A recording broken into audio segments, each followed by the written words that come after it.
जय जिनेन्द्र। मैं निर्मला कोठारी हूँ, मैं तेरापंथी हूँ, लेकिन प्रसन्न प्रगारिया ने मुझे कॉल करके बुलाया कि बड़ा अच्छा सेशन है, हमारे गुरुजी यहाँ पर विराजित हैं। तो मुझे बड़ी खुशी हुई कि गुरुजी का व्याख्यान सुनने को मिला अनेकांत के ऊपर। भगवान महावीर स्वामी ने जो अनेकांत के बारे में बताया है वो हमारे जीवन में बहुत काम आता है, इसको जरूर हमें अपनाना चाहिए, क्योंकि अनेकांतवाद ही एक ऐसी चीज़ है जिससे हम हर चीज़ को अलग अलग पहलू से देखकर उसको समझकर उस पर हम अमल करके अपने जीवन में लागू कर सकते हैं। ऐसा करने से हमारे जीवन में कोई भी समस्या नहीं आती है। अगर अनेकांतवाद ना होता तो शायद जीवन की हर समस्या का कोई समाधान भी नहीं होता। मुझे बड़ी खुशी हुई कि मैं यहाँ पर आई हूँ और गुरुजी का व्याख्यान सुना। अनेकांतवाद पर उन्होंने जो समझाया हमारे को, हम सबको, इसकी हमें बहुत बहुत खुशी मनानी चाहिए। बहुत बहुत साधुवाद है, बहुत अच्छा लगा यहाँ पर आकर मुझे। प्रसन्न प्रगारिया को बहुत बहुत थैंक्स है जिसने मुझे कॉल करके बुलाया। धन्यवाद। देश खोना। मैं गीतार्थ गंगा ट्रस्ट अहमदाबाद से एक ट्रस्टी कार्यकर्ता हूँ।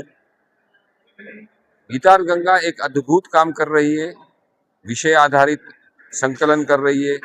अपनी जो नॉलेज सिस्टम है, ट्रेडिशनल नॉलेज सिस्टम, उसको डिजिटाइज फॉर्म करके उसको सब्जेक्ट ओरिएंटेड कोर्स में बना रही है। उसके अलावा जैन आगमों पे एक विशेष प्रस्तुति कर रही है, जिसमें खाली आगम, एक ही आगम पे नहीं, लेकिन अनेक आगमों पे उसी सब्जेक्ट पे जो जो शास्त्र पाठ है उसको एकत्रित करके उसके डिफरेंस ऑफ ओपिनियन भी लेके और आज के आधुनिक साइंस, आधुनिक जो विषय है उसको संकलन करके एक अद्भुत सा प्रेजेंटेशन कर रही है। इसके लिए गीतार्थ गंगा और सभी को ये देती है कि अपना ये ज्ञान जो हमें जीवन उपयोगी संदेश दे सकेगा, उसका विमोचन आज हुआ आगम कला निधन भगवती कोर्स का। और अभी अनेकांत पे एक छोटी सी संगोष्ठी हुई जिसमें सारे काफी लोग विद्वान आए थे, उन्होंने अपने प्रत्यक्ष रखे और ये अनेकांत का सिद्धांत विश्वव्यापी सही पर्सपेक्टिव में जाए, ऐसी हमारी गीतार्थ गंगा और हमारे गुरुजी की इच्छा है कि अनेकांतवाद को रियली लोग समझे और इसके जीवन में प्रैक्टिकल इंप्लीमेंट करे, ऐसी अभ्यर्थना। जय जिनेन्द्र। ನನ್ನ ಹೆಸರು ರಜತ್. ಇವತ್ತಿಂದು ಕಾರ್ಯಕ್ರಮ ಗೀತಾರ್ಥ ಗಂಗಾ ಅಂತ ಒಬ್ಬ ಸಂಸ್ಥೆ ಹಿಂದಿನ 33 ವರ್ಷಗಳಿಂದ ಭಾರತೀಯ ಗ್ರಂಥಗಳಲ್ಲಿ ಸಂಶೋಧನೆ ಮಾಡುತ್ತಿದ್ದಾರೆ. ಅದರ ಬಗ್ಗೆ ಒಂದು ಎನ್ಸೈಕ್ಲೋಪೀಡಿಯಾ ಲಾಂಚ್ ಇವತ್ತಿತ್ತು. ಅದರ ಸಂದರ್ಭದಲ್ಲಿ ಇವತ್ತು ಒಬ್ಬ ಸೆಷನ್ ಇತ್ತು. ಆ ಸೆಷನಿನ ವಿಷಯ ಇತ್ತು ಅನೇಕಾಂತವಾದ. ಜೈನ ದರ್ಶನದ ಒಬ್ಬ ಅಗತ್ಯವಾಗಿರುವ ಫಿಲಾಸಫಿ ಅಂದ್ರೆ ಅನೇಕಾಂತವಾದ.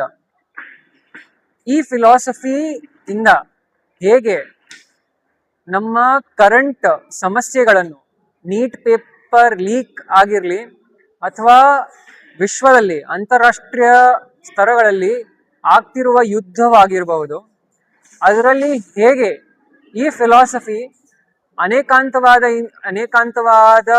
ಅನೇಕಾಂತವಾದದ ಫಿಲಾಸಫಿ ಹೇಗೆ ನಮಗೆ ಉಪಯೋಗಕ್ಕೆ ಬರಬಹುದು, ಈ ವಿಚಾರಣೆ ಗುರೂಜಿ ಶ್ರೀ ಯುಗಭೂಷಣ ಸುರೀಶ್ವರ್ಜಿ ಅವರ ಮಾರ್ಗದರ್ಶನಲ್ಲಿ ಈ ಕಾರ್ಯಕ್ರಮ ಇತ್ತು. ಗುರೂಜಿ ಅವರು ಬಹಳ ಪ್ರಾಕ್ಟಿಕಲ್, ಆಮೇಲೆ ಬಹಳ ಸುಲಭವಾಗಿ ತಿಳಿಸ್ಕೊಂಡ್ರು ಹೇಗೆ ಅನೇಕಾಂತವಾದ ಫಿಲಾಸಫಿ ನಮ್ಮ ವ್ಯಕ್ತಿಗತ ಜೀವನ ಆಗಿರಲಿ ಅಥವಾ ಈ ದೇಶದ ಅಥವಾ ಅಂತಾರಾಷ್ಟ್ರೀಯ ಸಮಸ್ಯೆಗಳಿಗೆ ಹೇಗೆ ಸಮಾಧಾನ ನಾವು ಇದರಿಂದ ನೀಡಬಹುದು, ಅದರ ಬಗ್ಗೆ ನಮ್ಮ ಗುರೂಜಿ ಅವರು ಬಹಳ ಸ್ಪಷ್ಟವಾಗಿ ಇದರ ಬಗ್ಗೆ ಮಾರ್ಗದರ್ಶನ ಕೊಟ್ಟಿದ್ದಾರೆ. ಇದಕ್ಕೆ ಒಂದೇ ಡೈರೆಕ್ಷನ್, ದಾರಿ ಒಂದೇ. ನಾವೆಲ್ಲರೂ ಈ ಫಿಲಾಸಫಿಯನ್ನ, ಈ ಅನೇಕಾಂತವಾದ ಅಂತ ಫಿಲಾಸಫಿಯನ್ನ ನಾವು ಎಲ್ಲರೂ ತಿಳಿಸ್ಕೊಂಡು ಅದನ್ನ ನಮ್ಮ ಜೀವನದಲ್ಲಿ ಹೇಗೆ ಅದನ್ನ ಪ್ರಾಕ್ಟಿಕಲಿ ಅಪ್ಲೈ ಮಾಡಬಹುದು, ಅದರಿಂದ ಹೇಗೆ ನಮ್ಮ ಪ್ರಾಕ್ಟಿಕಲ್ ಜೀವನದಲ್ಲಿ ಏನ್ ಸುಲಭ ಆಗಬಹುದು ಅದನ್ನ ನಾವು ಎಲ್ಲರೂ ತಿಳಿಸ್ಕೋಬೇಕು. ಅದೇ ಈ ಕಾರ್ಯಕ್ರಮದ ಉದ್ದೇಶ ಇತ್ತು. ಮೊದಲು ಇಲ್ಲಿ ಇತ್ತು ಗುರುಜಿ ಅವರಿತ್ತು.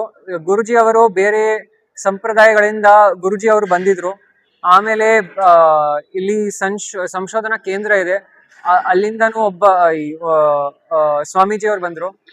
ಆಮೇಲೆ ಇಸ್ರೋ ಇಂದ ಡಾಕ್ಟರ್ ಶರ್ಮಾ ಅವ್ರು ಬಂದ್ರು, ಒಬ್ಬ ಅವರು ಸೀನಿಯರ್ ಸೈಂಟಿಸ್ಟ್ ಇಸ್ರೋ ಅಲ್ಲಿ. ಆಮೇಲೆ ಜೈನ್ ಕಮ್ಯುನಿಟಿಯಿಂದ FR ಸಿಂಘ್ವಿ ಅವರು, ಆಮೇಲೆ ಖಿಂಚಾಜಿ ಅವರು, ಆಮೇಲೆ ಪ್ರೊಫೆಸರ್ ಸ್ಕಾಲರ್ಸ್ ಅಲ್ಲಿ ಇವರು ಸ್ಕಾಲರ್ಸ್ ಅಲ್ಲಿ ಶಾಂತಿಲಾಲ್ ಜಿ ಬೋಹ್ರಾ ಅವರು, ಅಚ್ಯುತ್ ಕಾಂತ್ ಜಿ, ಆಮೇಲೆ ತೇಜಸ್ವಿನಿ ಜಿ ಅವರು, ಇವರು ಇದ್ರು. ಇವ್ರ ಇವರೆಲ್ಲ ಮಧ್ಯೆ ಒಂದು ತತ್ವ ಸಂವಾದ ಅಂತ ನಡೀತು. ಅದರ ಮಾರ್ಗದರ್ಶಕ ಗುರುಜಿ ಅಂದ್ರೆ ಯೋಗಭೂಷಣ್ ಸುರೀಶ್ವರ್ ಜಿ ಅವರು. ಆಯ್ತು.